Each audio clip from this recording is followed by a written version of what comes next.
Yo, what's up, everybody? My name's Jake Demai, and in this video, I want to talk about what exactly I do for bookkeeping and the services that I don't offer. I feel like my understanding of bookkeeping was so different from my reality of what I actually do at my job. And I think a lot of people think of bookkeeping as like bill pay and invoicing and payroll and sales tax and then the accounting on a monthly and daily basis.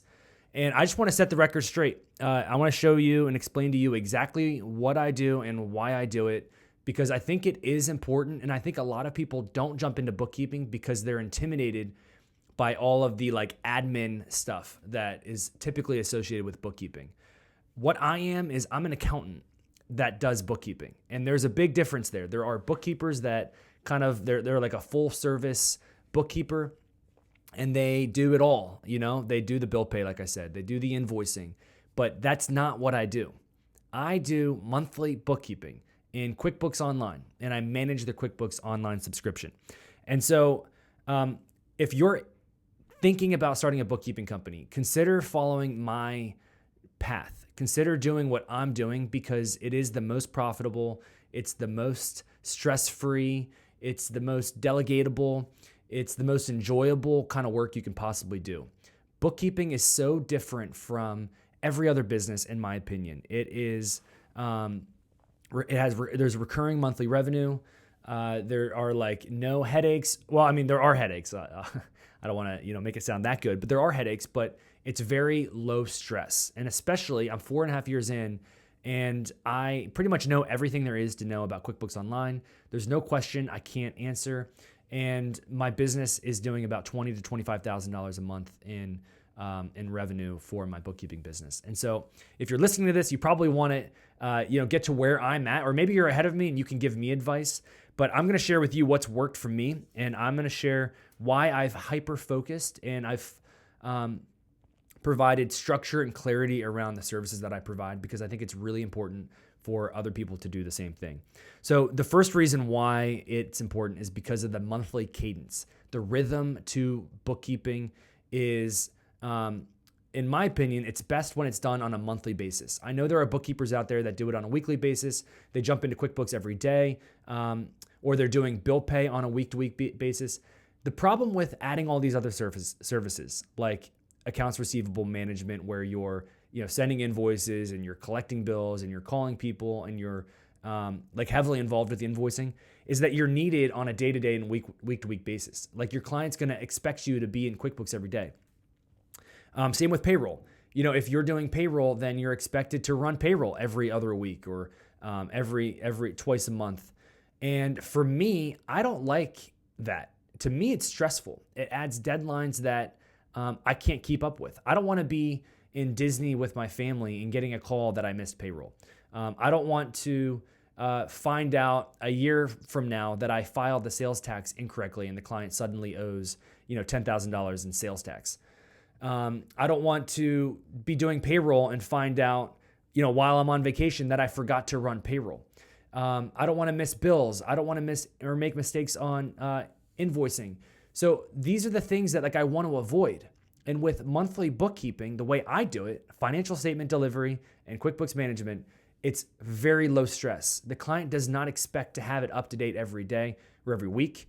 If they do, you just set the record straight in the initial phone call and you tell them exactly what you do.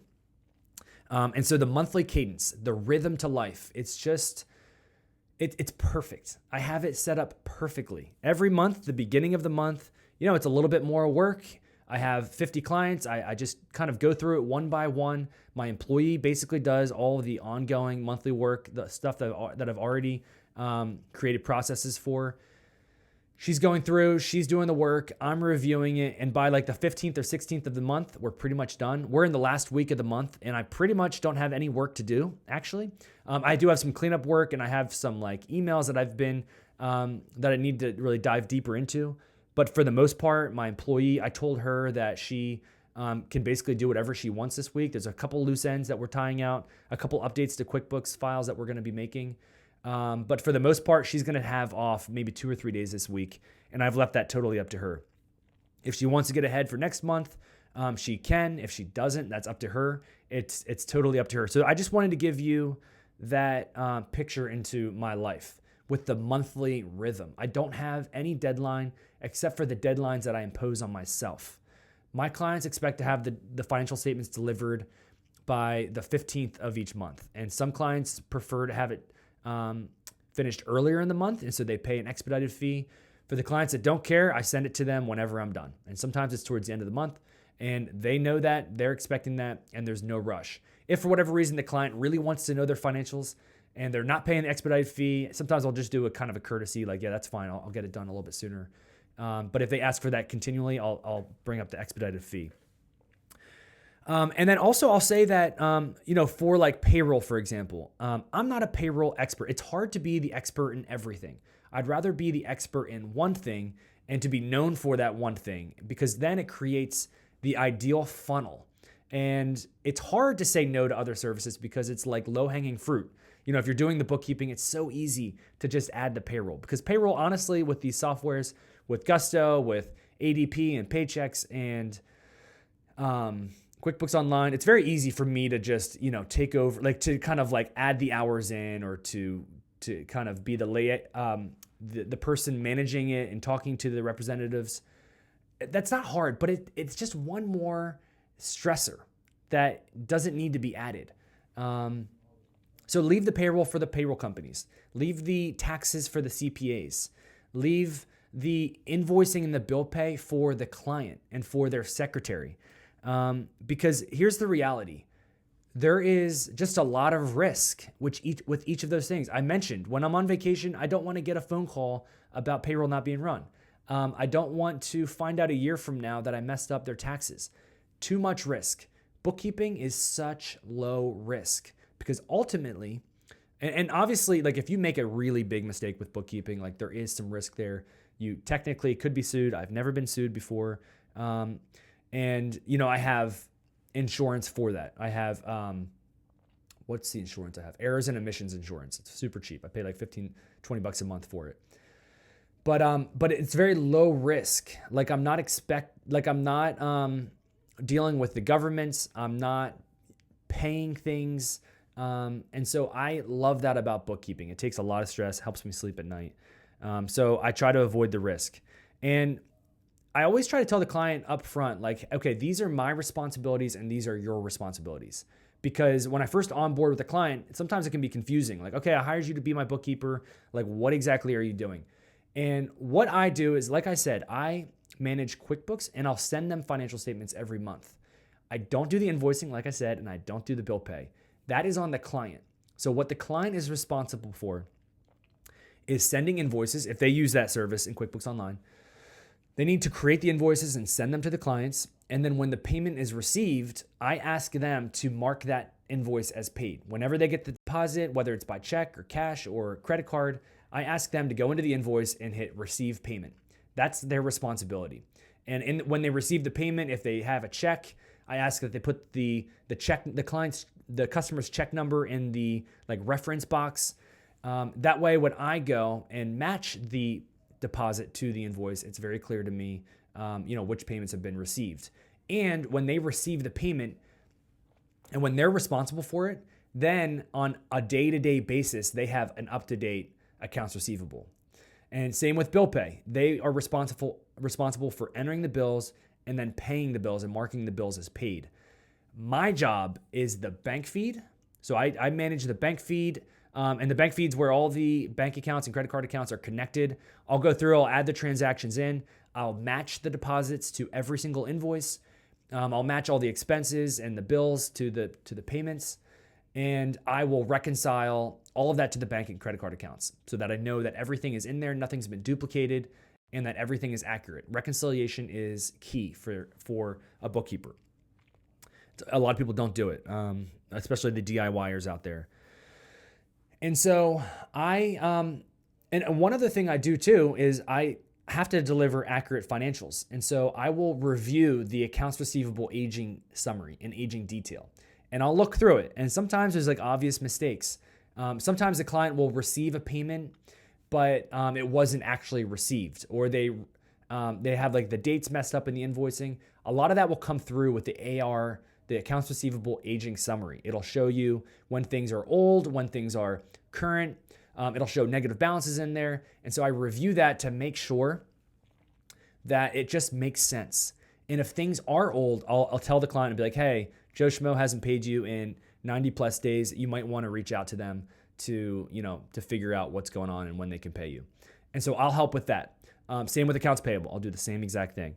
So that's how I separate the duties. And then with the sales tax and payroll, like I said, I tell them up front, like you need to hire a CPA or a payroll company. And then I have like a CPA that I recommend people to. And I have a few CPAs that I recommend my clients to. And then I have a payroll company lately. There's one payroll company I've been outsourcing all the payroll to. So that's what I do. And one thing I'll say, guys, is I know it can be tempting. Like I said, it can be tempting to take the low-hanging fruit. And unfortunately, this might mean that a client won't take you on for bookkeeping services. There are clients that want a full service firm that provides all of these services in one like building. And to me, that means they're just not a good fit for me. And I'm ready. I've accepted that they might say no because I'm like hyper-focused on bookkeeping.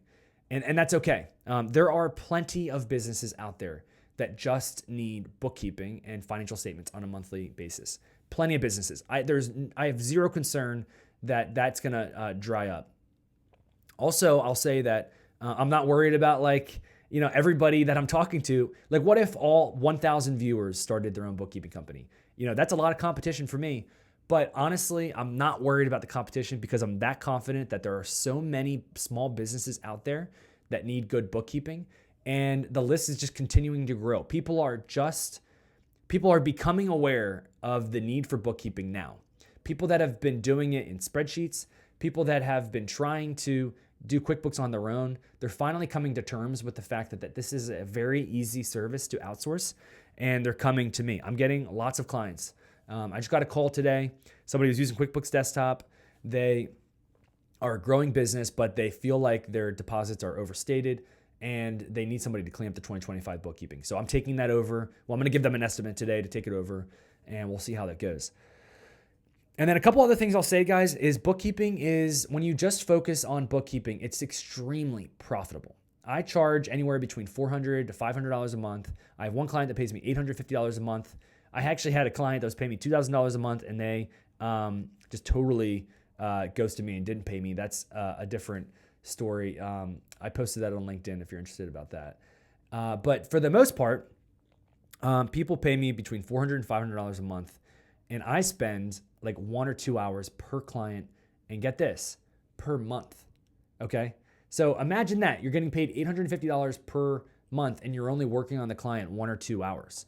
I just can't think of a more profitable business. And now I'm at the point where my employee's doing the work, and I'm spending 10, 15 minutes reviewing it, fine-tuning it, sending the email out, answering questions, via email. And so you can just see how profitable this is when you add a client. Every time you add a client, your business just continues to become more profitable. And now at 50 plus clients that I have, you have that snowball effect where every client, even if it's just $300, it doesn't feel like a lot, especially when you get to my stage at 50 clients. A $300 client, a $300 per month client isn't a lot, but 5 of those is $1,500 a month. And 10 of those is, $3,000 a month. So it's just, it's profitable when you do it this way. When you add all these other services, it's stressful and it's not worth the chaos. So I know I'm really driving that home. And then like I said too, guys, when you do it this way, when you do it the way that I'm doing it, it's very easy to delegate the work. The work is very similar on a month-to-month basis.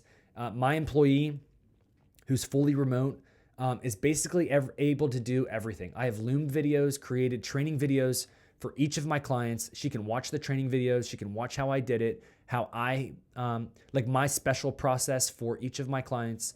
And she's able to repeat that process. And she's getting better at it. Every month, she gets better and better and better. And now she's like 6 months in, 5 months in, and she's crushing it. And she's doing a really good job. And the review work on my end, it becomes less and less because she's getting better and better. So that's pretty much it, guys. My business is a lean and mean money-making machine. It really is. And I want everybody to start a bookkeeping company. I just contacted my brother. If you made it this far, congratulations, Zach. I told him, you should start a bookkeeping company. He doesn't have accounting experience, I know, and I'm going to get flack for that. But even if you don't have accounting experience, get accounting experience. Go to college, you take a community college course, read a couple books, talk to ChatGPT a little bit. This is the time to start a bookkeeping company. There's no better time to do it. And I can't think of a better business to start. So figure out how to do it, and you will be so happy. And you will be so proud of yourself for doing it and for growing a business like this. So guys, that's a lot, but if you have any questions, put them in the comments. Please subscribe so that you're up to date on my latest videos, and I will talk to you guys next time. Thanks.